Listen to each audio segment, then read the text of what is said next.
Welcome to China Money Podcast, your source for local knowledge and insights on investing in China. You can go to our website at chinamoneypodcast.com for more information. My name is Xiang. I will be your host for today's program. Our guest is perhaps one of the best analysts covering Chinese banks nowadays. His ideas are often unconventional, and we're very excited to have Michael Werner, Senior Banking Analyst from Sanford Bernstein & Company, here talking to us on China Money Podcast in his office in Hong Kong. Mike, welcome to the podcast. Thank you. First, let's look at Chinese bank stocks. In terms of valuation, are they attractive right now? I still think the banks are attractive. We've seen a very strong increase in terms of the share prices over the past 3 to 4 months, but I still think you're going to get incremental news which will help the valuations of the banks. As the central bank eases monetary policy, and we recently just got another RRR cut, I think that's going to be positive for the valuations. It's not always the best for earnings. For example, if you get an interest rate cut, it may not be good for earnings, but it does help the valuations of the banks. And I think over the next 2 to 3 months, you still have some upside for the group. Now let's turn to the fundamentals of the banks. Many people are concerned about the bank's exposure to the property sector, to local governments, as well as shadow banking. How big a risk are these to the Chinese banks? There's certainly a risk for the banks. I think, however, the market has overstated the risk to the banks, and we really saw that last year. Towards the end of last year, the market was pricing in some of these loans to go to zero in terms of valuation, which in our view just simply is not going to happen. The bank's exposure, at least the listed banks that we covered, they had around 11 to 12% of their loan book is exposed to local government loans. And on the property side, you have another 15% going to residential mortgages, and maybe another 10 to 12% going to commercial real estate. In our view, the residential mortgages are very, very safe, very low loan to values, and there's a very good track record of people repaying these loans.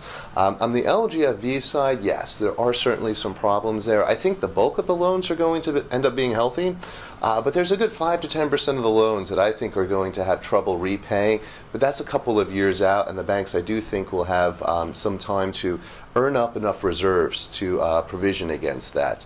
And then on the commercial real estate side, the banks have actually reduced their exposure to commercial real estate really since Beijing started putting in the property purchase restrictions back in April of 2010. So they do still have exposure, but they tend to be exposed to the largest and the best in terms of quality and the most liquid of the property developers. So I don't see that being a problem. In my view, the largest concern that we have is the LGFV loans. What about for the non-performing loan ratio for Chinese banks? Where will they peak? Our best guess right now is around 2.5%. Right now, the NPL ratio for the whole banking system is around 1%.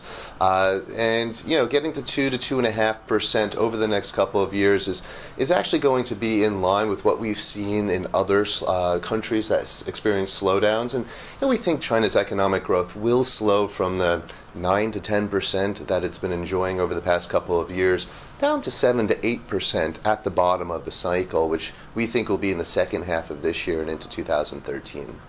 So basically not as much trouble as people fear. That's absolutely correct. I mean, every banking system has its risks, has its concerns. What we've seen from China is relatively good underwriting standards. I think the Chinese banks are going to surprise people on how well they're provisioned, what the ultimate NPL ratio will be. Some people have been forecasting 8 to 12%. That does not seem likely in our viewpoint. The government will certainly help put in place policies which will mitigate these risks. Just like over the past couple of years, the banks have been earning a lot of money, and what we saw is a regulator coming in place and putting in very restrictive regulations in terms of capital, in terms of provisioning. Now, on the other end, when things turn a little weaker or a little slower economic growth, the regulator is going to lift some of those restrictions, and I think that counter-cyclicality is actually positive for the banking sector. Thank you so much, Mike. Thanks a lot. Appreciate it, Nina. That's today's podcast. I hope you enjoyed it. If you have any questions or comments, go to our website at chinamoneypodcast.com, where you can both listen and watch many other episodes with other great guests. You can also subscribe to the podcast on iTunes. Thank you so much. Until next time.